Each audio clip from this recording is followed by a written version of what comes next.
Hola. Hoy, nos metemos de lleno en la biología. Tenemos un montón de textos sobre animales, plantas, vamos, la vida misma. Hola, pues sí, vamos a ver cosas súper interesantes, desde lo más pequeño, las células, hasta sistemas enteros como el nervioso. Y también cómo crecen los bichos, cómo se reproducen, un poco de todo. Suena genial. La idea es sacar lo más llamativo, lo que nos vuele un poco la cabeza de estos documentos. Así que a ello, venga, empecemos por la base, la célula. Hay un texto que habla de una diferencia importante entre células animales y vegetales. Algo de los centriolos. ¿Qué son? A ver, los centriolos en las células animales son como los jefes de obra de la división celular. Organizan todo el tinglado, el uso mitótico para que los cromosomas se repartan bien. Ah, vale. Como directores de orquesta has dicho antes. Eso. Y también forman cilios y flagelos, esos pelillos para moverse. Las plantas, la mayoría, van por libre, no los tienen y montan el uso de otra forma. Entendido. Soluciones distintas para lo mismo, ¿vale? Subimos de nivel. Anatomía animal. Una fuente la define como la ciencia que estudia cómo está hecho un animal por dentro, ¿no? Las partes, cómo se relacionan. Exacto. Y dice que es clave en veterinaria. Lógico. Claro. Menciona gente como Sisson, Barone, que son la Biblia en esto, sobre todo comparando animales domésticos, perros, caballos, son como los modelos estándar. Entiendo. Comparar para entender las diferencias. Y bueno, ya tenemos al animal. ¿Cómo crece? Otro papel habla del crecimiento como ganar peso, pero hay más, ¿no? Sí, mucho más. Describe la curva esa típica en forma de S, la sigmoidea. Empieza lento, luego pega un estirón, ¡zas! Y al final frena hasta el tamaño adulto. La famosa S. Eso, la genética marca el potencial, pero la comida, la salud, eso decide si llegas o no. Y ojo, crecer no es solo pesar más, es también desarrollarse, cambiar la forma, madurar. Ah, interesante eso. Y menciona también que el cuerpo es súper organizado con los recursos. Prioridades. Totalmente. Según Hammond y otros, el cuerpo tiene un orden clarísimo. Primero, el cerebro y nervios, un 45% de prioridad para los nutrientes. ¡Ostras! Casi la mitad. Después el esqueleto, un 27%. Luego músculo, 18%. Y al final de la cola, la grasa, con solo un 9%. Vaya. Esto para ganadería es, vamos, fundamental. Si un animal pasa hambre, olvídate de que engorde. Y si la cosa va mal, quema músculo antes que hueso. ¡Qué fuerte! Y todo esto con hormonas controlando, claro. Un lío hormonal complejo, sí. Somatotropina, insulina, hormonas sexuales. Y hablan de precocidad, que no es solo crecer rápido. Exacto. Precocidad es madurar rápido, funcionalmente. Puedes crecer mucho, pero si tardas en hacer músculo o grasa, pues no eres precoz. Normalmente, los animales más grandes de adultos son menos precoces. Van más despacio en madurar. Vale, pillado. Células, anatomía, crecimiento. ¿Y cómo sigue la vida? Reproducción. Hay dos tipos básicos, ¿no? Sexual y asexual. Ventajas y desventajas. Buena pregunta. La sexual, que mezcla genes de dos padres, crea variedad, hijos diferentes. Eso es genial si el ambiente cambia, te da más opciones de sobrevivir. Pero es más lenta, más costosa. Ya. La asexual es lo contrario. Un solo padre, hijos idénticos, clones. Súper rápida para llenar un sitio, pero si viene un problema afecta a todos por igual. Poca flexibilidad. Y las plantas en esto son unas máquinas, ¿verdad? Usan las dos. Son unas cracks. La guía describe estructuras asexuales alucinantes. ¿Cómo cuáles? Pues mira, bulbos como la cebolla, tubérculos como la patata, estolones, esos tallos de las fresas que echan raíces por encima, Ah, sí, los conozco. y rizomas como el jengibre, que son tallos subterráneos. Todos permiten sacar plantas nuevas de un trozo de la madre. Magia del tejido meristemático. Y nosotros nos aprovechamos, claro. Esquejes, acodos, injertos. Justo, pero también tienen su reproducción sexual y es compleja.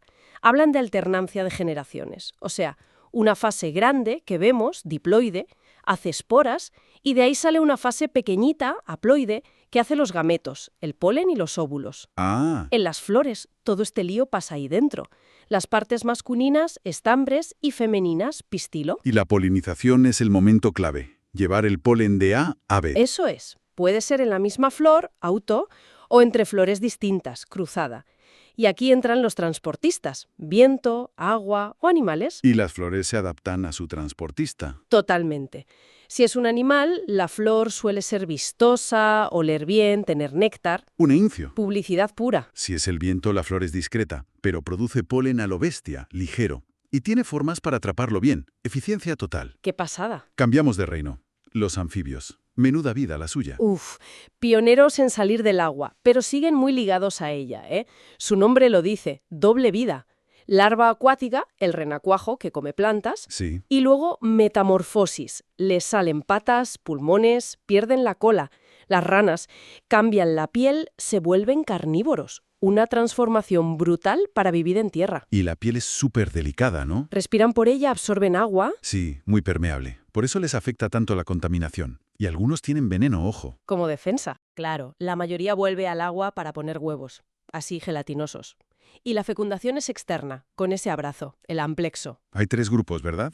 Ranas y sapos. Anuros, sin cola de adultos, luego los urodelos, salamandras y tritones, que sí tienen cola, y los ápodos, las cecilias, que parecen gusanos, sin patas. Y vienen de peces de hace... ¿Cuánto? ¿Millones de años? Unos 350-400 millones de años. De peces con aletas carnosas, como patas primitivas. Seguramente les sirvieron para moverse entre charcos. El primer pasito fuera del agua. Increíble. Vale, ya sabemos cómo crecen y se reproducen. Pero, ¿quién manda aquí? El sistema nervioso. Varias fuentes lo describen. Empezando por la célula estrella, la neurona. La neurona, sí, la unidad de comunicación. Tiene dendritas, como antenas para recibir señales, un cuerpo, con el núcleo, y un cable largo, el axón, para enviar la señal. El impulso nervioso. Eso. Y a menudo el axón lleva una funda aislante, la mielina. Es como el plástico de un cable eléctrico. Hace que la señal vaya súper rápido. Como un turbo. Y no están solas. Están las células gliales. ¿Qué hacen? Hacen de todo. Son el soporte, la limpieza, la nutrición. Los astrocitos son como los mayordomos. Los oligodendrocitos y células de Schwann hacen la mielina. Y la microglía es la policía, el sistema inmune del cerebro. Imprescindibles. Vale. Y el sistema nervioso se divide en central y periférico, SNC y SNP. El SNC es el ordenador central. Encéfalo y médula espinal, protegidos por hueso. El SNP son los cables que conectan ese ordenador con todo lo demás. El encéfalo es un mundo. Podemos simplificarlo un poco. A ver, muy, muy simplificado. Tienes el prosencéfalo, la parte de delante. Ahí está el telencéfalo, que es la corteza cerebral, pensar, hablar. El sistema límbico, emociones, memoria. Y los ganglios basales, movimiento.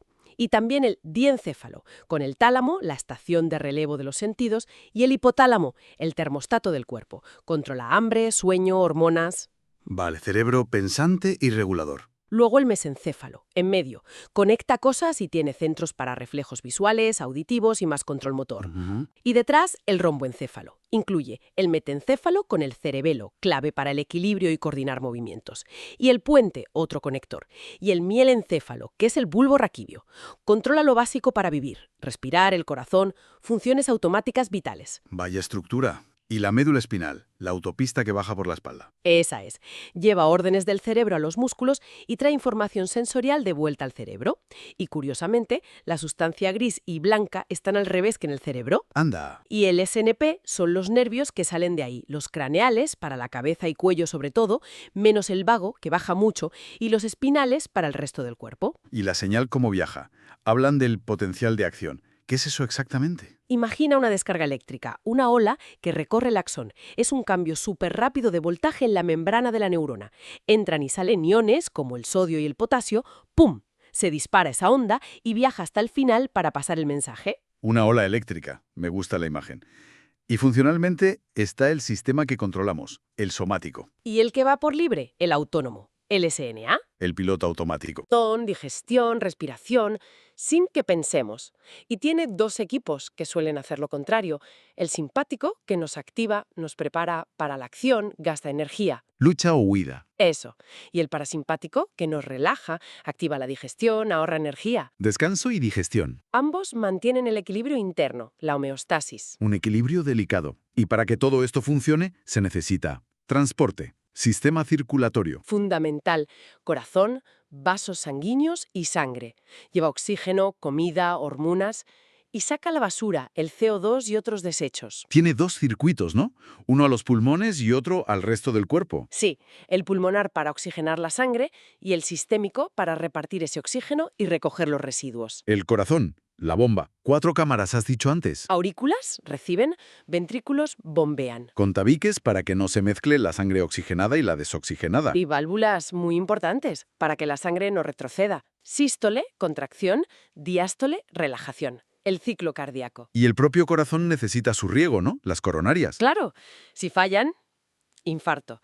Un músculo que trabaja sin parar necesita mucho oxígeno. Y los vasos, las tuberías. Arterias que salen del corazón aguantan presión. Paredes gruesas, elásticas. Se hacen más pequeñas. Arteriolas. Y luego los capilares, diminutos. Ahí es donde se intercambia todo con las células. Y de vuelta por las vénulas y las venas. Que tienen paredes más finas y, a menudo, válvulas para ayudar a subir la sangre, sobre todo desde las piernas. Hay distintos tipos según la función. Sí, arterias elásticas, musculares y venas de varios tamaños. Y conexiones extra, las anastomosis, que son como desvíos por si se atasca una ruta principal. ¿Y la sangre? No solo líquido rojo, ¿qué va? Está el plasma, que es el líquido, y luego las células. Los glóbulos rojos o eritrocitos con hemoglobina para el oxígeno. Son los del grupo sanguíneo, AB0. Ajá. Los glóbulos blancos o leucocitos, las defensas, hay varios tipos. Neutrófilos para bacterias, linfocitos para la memoria inmune. El ejército del cuerpo. Exacto. Y las plaquetas o trombocitos, que son trocitos de célula clave para taponar heridas y formar coágulos. La fuente también habla de enfermedades, claro. Aterosclerosis, infartos, varices, cuando falla el sistema. Sí, problemas serios que demuestran lo vital que es este sistema de transporte. Pues sí que ha sido un viaje, desde la célula microscópica hasta estos sistemas tan complejos. Increíble. Hemos visto cómo todo está conectado, ¿eh? La forma, la función, cómo crecemos, cómo nos reproducimos, cómo nos controlamos. Es una maquinaria impresionante. La verdad es que sí. ¿Y la moraleja de todo esto? Que entender cómo funcionamos es, bueno, es entendernos a nosotros mismos y a la vida. Totalmente. Y mira, pensando en todo esto, ¿recuerdas lo de las prioridades en el crecimiento? ¿Que el sistema nervioso era el rey absoluto? Sí, sí. Y cómo un fallo en el circulatorio, por ejemplo, lo puede fastidiar todo. Se me ocurre una cosa. Quizás la resistencia de un ser vivo, su capacidad para aguantar, no dependa tanto de la suma de todas sus partes, sino de lo bien protegidos que estén esos sistemas VIP, los prioritarios. A lo mejor la clave para sobrevivir es blindar esos pilares fundamentales que se establecen muy pronto, ¿no? Es algo para darle una vuelta. Ostras, pues es una pregunta muy interesante. Da para pensar, desde luego. La biología siempre te deja con ganas de más. Hasta la próxima exploración.